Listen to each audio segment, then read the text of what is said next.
YouTube.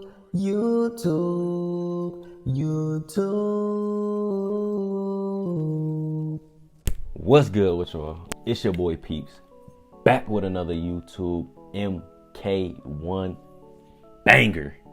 And today, man, a lot of y'all in the comments have gone in and asked, Peeps, what are the settings you are using? What are the settings you using when you are playing online? Well, I'm about to go ahead and give y'all the secret sauce, man. Without further ado, let's get into it. So a lot of people in the comments down below have been wondering, what settings am I using, man? So my settings that I have on here are literally the default. I literally don't change anything, man. A lot of people have been asking me, do you change release check?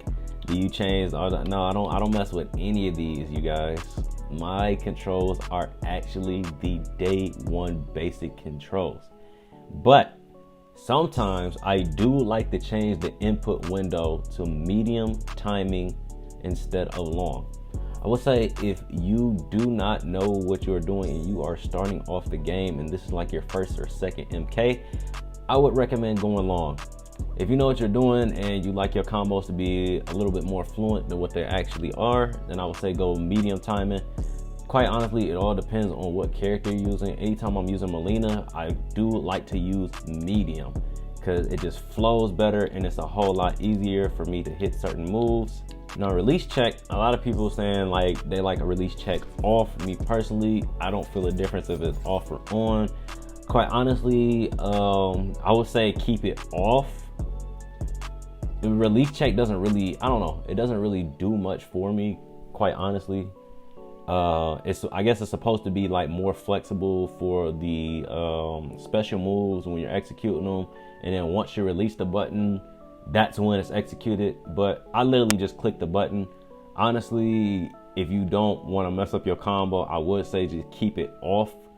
But quite honestly, I keep it on. It doesn't really matter to me. It doesn't really affect me because, you know, my thumbs are basically already programmed to basically just let go of the button as is. But if you want to keep it off, I would recommend keeping it off for release check. Now, alternate controls basically is basically inverted controls. If you guys wanted to do inverted controls, me personally, I don't like inverted at all. When I use my controls, man, I just want to be able to click the button in the direction of where my character is going. I don't need that invert BS on my thing. So I got it, you know, classic, the way I want it. So for input shortcuts, I do like having input shortcuts on. The reason I like having it on because if you decide that you're going to like do let's say you're doing a special move, right? And you hit it slightly, like down, like slightly down, like you're rolling your stick almost, right? And like, let's say your character does like a ducking motion before that happens. It's gonna do like something like that, just crazy. It's gonna be like absolute. So I don't want it absolute, man. I want it to be like fluent. If I'm doing a combo, let's say I'm comboing somebody up, right? And I'm just doing a bunch of like crazy stuff. I want it to be fluent as possible. I don't want any mistakes, you know what I mean? Being able to just basically do what I need to do in order to do it. So I got the shortcut on. Maybe comp players might feel a little different about this, but I like to keep the input shortcut on just so I know that I am not messing anything up.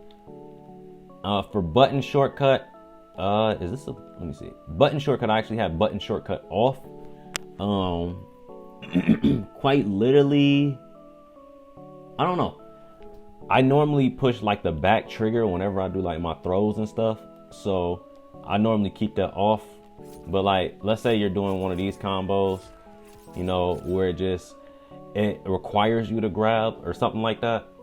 You can always have that on if you have that input on. Hold on. As long as you have the button shortcut on and off, it'll still work. It doesn't really matter. But if, let's say you're just trying to do like a basic grab with X and square, it's not gonna do it for you.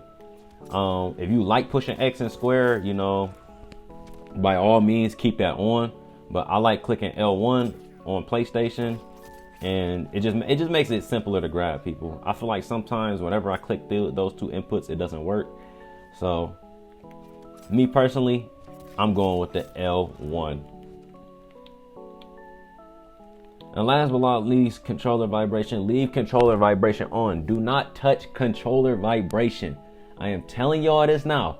If you turn off controller vibration, you are going to mess up so many of your combos. You are going to mess up so much of your missed time, like just everything, dude. Like if you're getting swung on and you're trying to block in a situation and that vibration isn't on, that is going to trip you out a lot. So I would recommend just keeping that on. Maybe if you're a more nervous player, I don't know, maybe turn it off. I don't know. Quite honestly though, I feel like if you do turn this off, it's gonna mess your gameplay up a whole lot. And those are my controller settings for MK1, y'all. Y'all let me know in the comments down below if this was helpful or not, man. The biggest thing, if I'm being honest, was the release check. A lot of people are saying that they have the release check off. Me personally, I don't notice a difference. So it doesn't really matter if I have it on or not. But I will say, like, for casuals, definitely turn it off. Me personally, I don't really care, but for casuals, definitely turn it off. But yeah, man, that is my controller settings for MK1, man. Let me know if you guys actually enjoyed this video, if it actually helped you out or not. Maybe it made your combos a little bit more fluenter. I don't know. But look, this is Peeps. I love y'all, man. And I'm out. Peace.